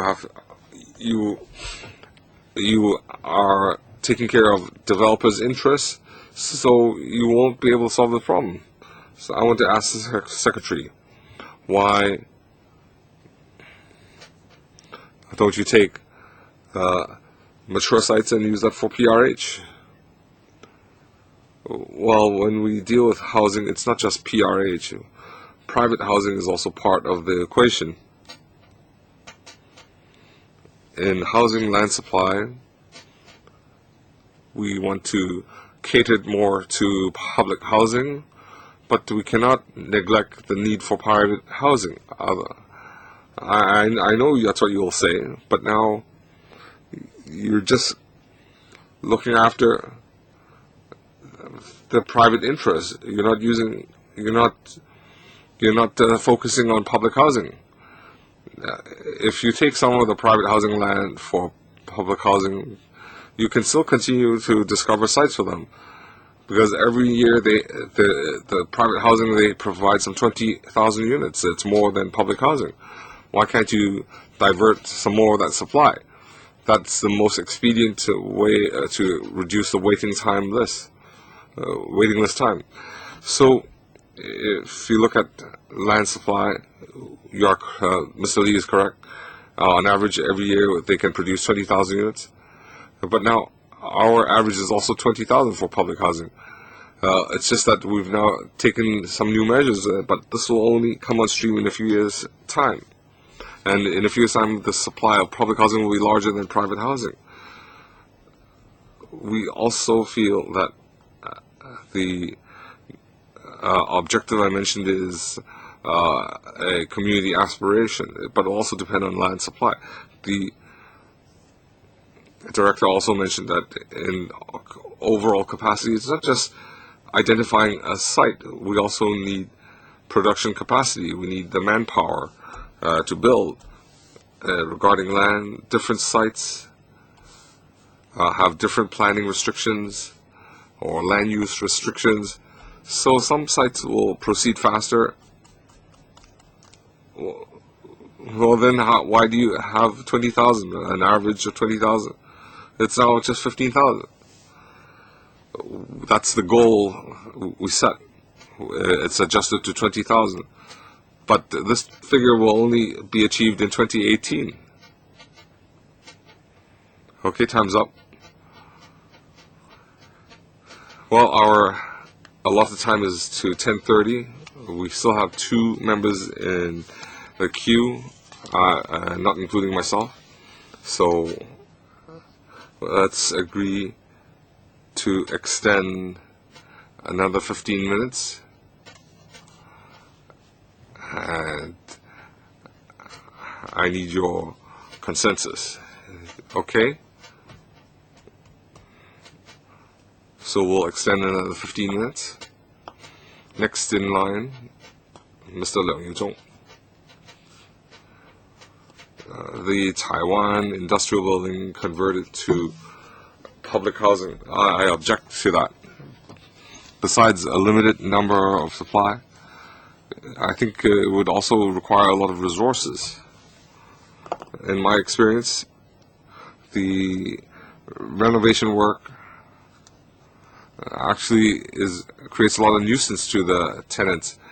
The maintenance would be very frequent. The repair and maintenance would be very frequent. That exactly is an example. When you refurbish, every 2 years you'll need to renovate, so it's very inconvenient. And you're also deploying a lot of resources, unless you say that technology has improved and so on. So I object to, and it also doesn't create a lot of supply. Another question is,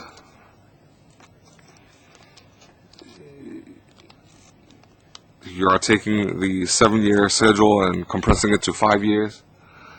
You're just reducing the preparatory work, including design.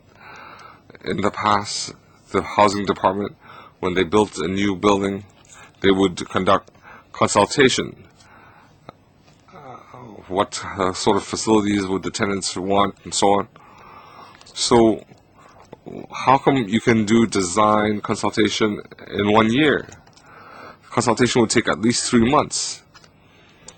And how come it can be done in a year? Unless that's not real consultation. Otherwise, I don't see how you can compress it. Because, Chairman, unless you reduce the target consultation group, just limit it to district council. But if you want to meet the different groups, then I don't think that time is sufficient. And it shouldn't be a one-off consultation. You will amend your views, and then you'll have a second round of consultation. third question regarding the land application, why can't you release land for there? Secretary for Development, Malbo, said the plots are very small, they can't build large estates, they can't build HOS.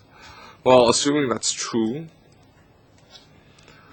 then you don't need to build PRH, you can build HOH. You don't need a large site. You just need you can build 1 or 2 blocks. And you can satisfy some lower and middle income groups. And those the PRH tenants who can afford an upgrade, they can do so and release more PRH units. So, on application, I already responded. We not taking land aside for private housing and being inflexible, we can change it to build PRH HOF. Regarding the Taiwan industrial building and compressing the schedule, I'll allow the director to respond. The Taiwan the Taiwan industrial building is undergoing a conservation and large-scale renovation. It's not the old estate renovation works. For the current Mei Ho Lao being converted, this is a large partial renovation work, such as installing new elevator shafts. The 7 to 5 year compression and consultation work. In the new batch of HOS, we have compressed at the preparatory stage, and we have compressed it from 3 years to 1 year. We also work closely with the district council. It's not just the district councils. We have to organize residence gatherings and discuss with them the various facilities required by local communities. Our collaboration with the district councils has been going on for many, many years. Traffic and transport, sitting out areas, environmental problems, etc., will be discussed with them. Well, can we be given a timetable? Well, normally, how much time will be spent on local consultation, and how many rounds of consultation will there be? Well, that varies from district to district. As for the 20-odd technical studies I mentioned, they will proceed concurrently as far as possible. What about district consultation? How many rounds will there be? Well, let them provide us with supplementary information in writing. Mr. Abraham Sheikh. Mr. Chairman, concerning the government's housing policy, they don't have route maps and overall concepts. They're only adopting makeshift measures. Mr. Lee Chok-yan said that they are creating wealth for the land developers. That's not true. The government is creating wealth for itself, not for the land developers. Land developers only purchase land when land is sold. That's legal and correct. Well, public housing is different from private housing. I think the government should tell us very clearly its policies. Don't tell us that there are 300 units in this GIC site, another 200 units in another GIC site. We don't want to have fragmented information. We would like to provide good living environment for 200,000 people. Now, for those 200,000 applicants on the waiting list, I believe the queue will become longer. Well, up to 2016-17, the number of units to be completed is just the same as that undertaken by the former SARG. No increase at all. So, may we know the policies for the middle and long term. And for HOS, 10,000 units. And then we need more land for private units. Well, can we not use URA sites for HOS? And what about land along the West Rail? Can we use those land sites for PRH and HOS? Has the government considered that possibility? Well, Mr. Chairman, I'm a non-executive director of MTRCL. Otherwise, they'll criticize me for not making a declaration. And then, have they reviewed the existing PRH and HOS sites? Can we have additional blocks on those sites? Well, some land sites have been sold to the link read. Will the link read block you in that effort? Well, you provide your answer to society, not to me. So, it's not true that we lack land. The question is, how are you going to find land? As for expediting the construction program, you face a manpower shortage.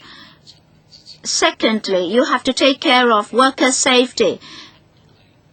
Well, before 1997, they just want to speed up the building program at the expense of safety.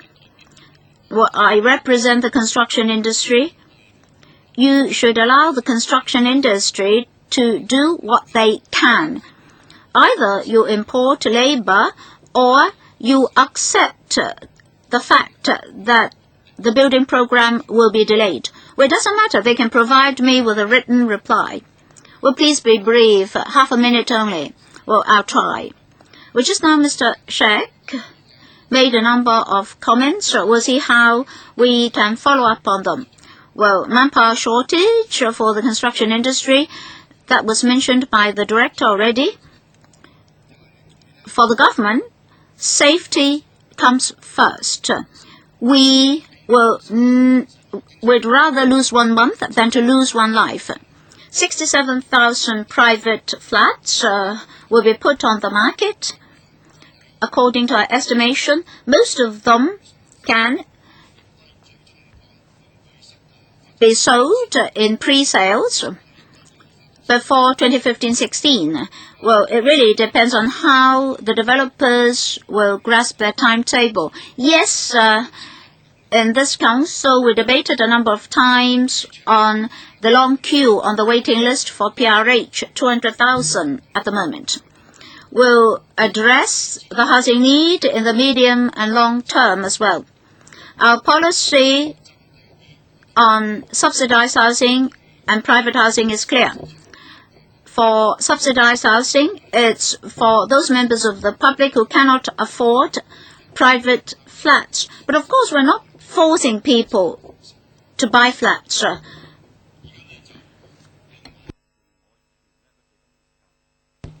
Well, I'll make use of my 4 minutes now.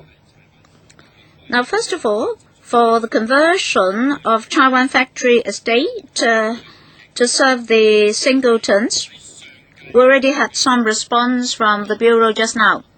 During the last term of the LegCo, that is a year ago, we already assisted Chaiwan residents and a number of organizations to reflect to the government that Chaiwan Factory Estate should be preserved.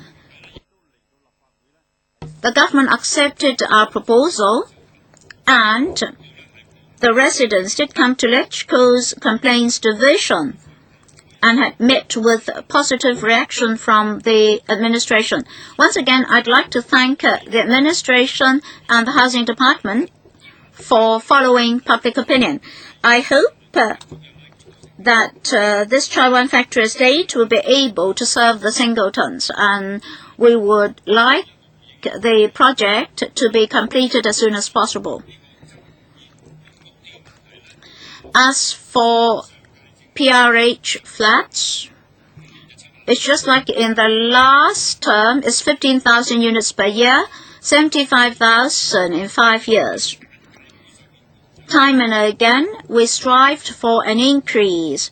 Even at the briefing, the Secretary still told us that it would still be 75,000. At that time, we did not hear from the Secretary that there would be 3,000 or more. Now, our hard work has borne fruit, so I welcome the increase of 3,000 odd flats. The question is, the government should not give us the impression that this increase was the result of our squeezing effort on the government.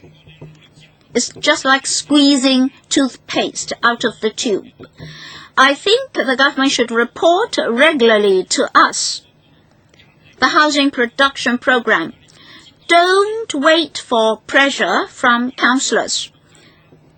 Apparently this time, something came forth only after councillors had exerted pressure on you. So if you can improve the situation, it will be more ideal. The direction is correct. The blueprint is good also, but what about implementation? You should tell us more details about your short-term, medium-term, and long-term objectives. Secretary? Mr. Chairman, first of all, I'd like to thank you for your support. The government has balanced housing production and conservation at the same time in that project. Now, we did not respond to pressure from councillors. We have our basic principles and criteria. We'll strive for compression of time frame so that we can master our time better and expedite our construction program so that some housing units can be put on the market sooner. So, for a long time, we've tried to squeeze more time out of the program. Now, this time, we'll have an increase of 3,000 odd flats. I'd like to thank my colleagues in the government and the department. So, we'll try as far as possible to strive for more room for expedition. Well, due to time constraint, we've only 3 minutes left. 2 members are queuing up for a second round. 1 minute each for them, all right? Mr. Frederick Fong and Mr. Lee Chok-yan, I'll draw a line there. No more queuing up. 1 minute. I'd like to pursue the issue of the actual effect of advancing the program from 7 years to 5 years. In 6 years' time, there will be 20,000 units. 7 years' time, another 20,000 units. And then 15,000 units for the first 5 years. Now, if you cannot advance the 40,000 units in 6 to 7 years' time, what is the actual effect of expediting your building program? You can even claim that you can compress the construction timetable to 4 years. But I'd like the Secretary to tell me, what's the actual effect? Now, the compression from 7 years to 5 years is in response to social aspirations. Society wants more housing units, so we would like to compress our workflow without sacrificing safety and basic district consultation. We'll try our very best. Of course, how many units will be put onto the market in a particular year is affected by a number of factors. Market affordability is also one of the factors. Mr. Lee Chok-yan, well, 20,000 private units. I mentioned this just now. In fact, for these 20,000 private units, you cannot control what type of flats will be built. Will they be luxury flats or small flats? You cannot control. Well, he claimed that Hong Kong property is for Hong Kong land, but given the property prices at the moment, the ordinary public cannot afford any flat. So the number of flats available to the middle class will also be limited. So it's useless. You should build more PRH flats. You say you'll build more private flats, but let me reiterate, at the end of the day, it will be the land developers pocketing the money. Well, Abraham Sheikh said that it's Hong Kong government pocketing the money. Oh, yes, that's true also. But eventually, the land developers will benefit. So will you build more PRH flats? And what about Tin Shui Wai on top of Tin Wing Station? Flats will be built again. Secretary? Well, the URA has its own statutory role to play. For urban redevelopment, we're not emphasizing luxury flats. First, one of the reasons that private prices are so high is an inadequate supply. You have to address that. It has been around 9,000 for the last few years. I'm sure Mr. Check can confirm that. That's part of the problem, and we can't just look at one side of the equation. You have to look at both, and that's very important. The other point I want to make is in response to Mr. Fung. The physical building of a development is 3.5 years. That's a year for the foundations, 2.5 years for the superstructure. Nobody can do it quicker than that. That's the fixed time frame. If we then have to do consultation, then we have no choice. It takes us a minimum of another year. We're already up to 4.5 years to 5 years. That's the reality that we face. And this is physics. It's not politics. Purely physics. That's how long it takes. Well, time's up. It's also Chinese New Year Eve, so we'll take the opportunity to wish everybody a Happy New Year, where the government can build more housing, everybody can have a prosperous and life, the middle class can have affordable housing. Thank you, everybody.